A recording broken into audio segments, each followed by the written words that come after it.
فیصل جانتا تھا کہ بلقیس نے کیوں رانیہ سے ملنے کا سوال کیا ہے۔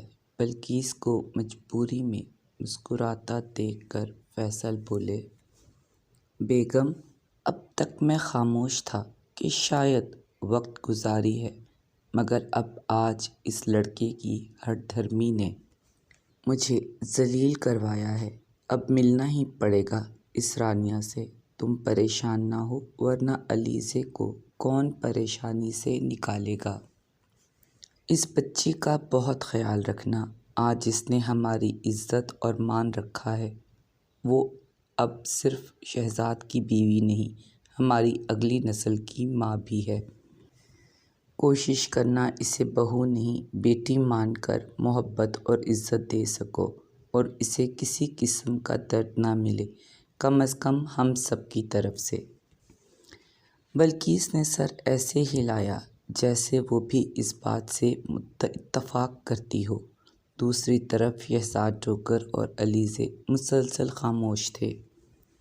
شہزاد نے ایک دو بار بیک شیشے سے علیزے کو دیکھا کہ ممکن ہے وہ کسی شکوے یا شکایت کا اظہار کرے، مگر علیزے بہت مطمئن اور ارد گرد کی ہر بات سے بے خبر اپنے دونوں بچوں کے ساتھ پیار کرنے میں مصروف تھی۔ البتہ اس نے نوٹس کیا کہ بار بار کال آ رہی تھی اور شہزاد کاٹ رہا تھا۔ پھر ایک بار اس نے کال ریسیو کر کے کہا، آدھے گھنٹے تک تمہارے پاس ہوں گا، تم تیار رہنا۔ تم بہت اچھی طرح جانتی ہو مجھے انتظار کرنا بالکل پسند نہیں۔ آگے آگے فیصل ڈوگر کی گاڑی گیٹ کے اندر داخل ہوئی اور پیچھے پیچھے سلطان کی۔ گھر پر سلطان کی بہنیں اپنی بھابھی اور بچوں کا بے تابی سے انتظار کر رہی تھیں۔ بلقیس نے اتر کر علیزے کا اترنے کا انتظار کیا کہ اس سے بچے لے سکے۔ علیزے نے باری باری سارا اور محسن بلقیس کو پکڑا کر بمشکل اتری ہی تھی کہ شہزاد گاڑی ریورس کرتے ہوئے تیزی سے گیٹ سے باہر چلا گیا۔ فیصل اور بلقیس دونوں کو ہی اس کی یہ حرکت سخت ناگوار گزری۔ علیزے تقریباً 4.5 ماہ بعد گھر واپس آئی تھی۔ شہزاد کو کم از کم یہ پل تو اس کے ساتھ گزارنے چاہیے تھے۔ علیزے کی آنکھوں میں آنسو چھلکنے لگے۔ بہت ضبط کرنے کی کوشش کی، مگر وہ چھلک ہی پڑے، اور بلقیس کا دل اس کو دیکھ کر بیٹھ سا گیا۔ علیزے کا دھیان ہٹانے کے لیے اس نے اس کی توجہ سلطان کی بہنوں کی طرف کروائی۔ سلطان کے علاوہ گھر کا ہر فرد ہی خوش تھا اور دل سے استقبال کرنے کے لیے موجود تھا۔ علیزے نے زبردستی مسکرانے کی کوشش کی۔ بہت سی چھوٹی چھوٹی خوبصورت رسمیں کی گئیں۔ سب نے علیزے اور بچوں کو بہت سے تحائف دیے۔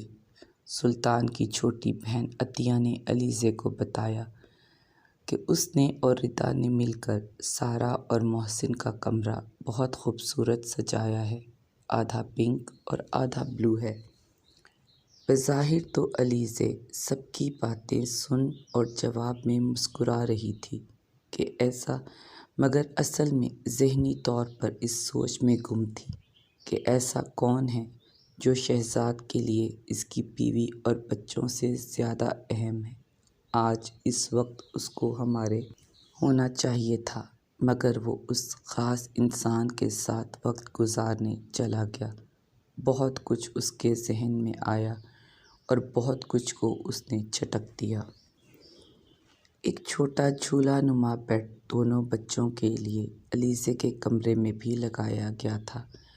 علیزے نے بچوں کا منہ ہاتھ صاف کروا کر کپڑے بدلوائے، دودھ پلا کر انہیں سلایا اور بہت ہی بوجھل قدموں سے خود بھی منہ ہاتھ دھو کر کپڑے بدل کر لیٹ گئی۔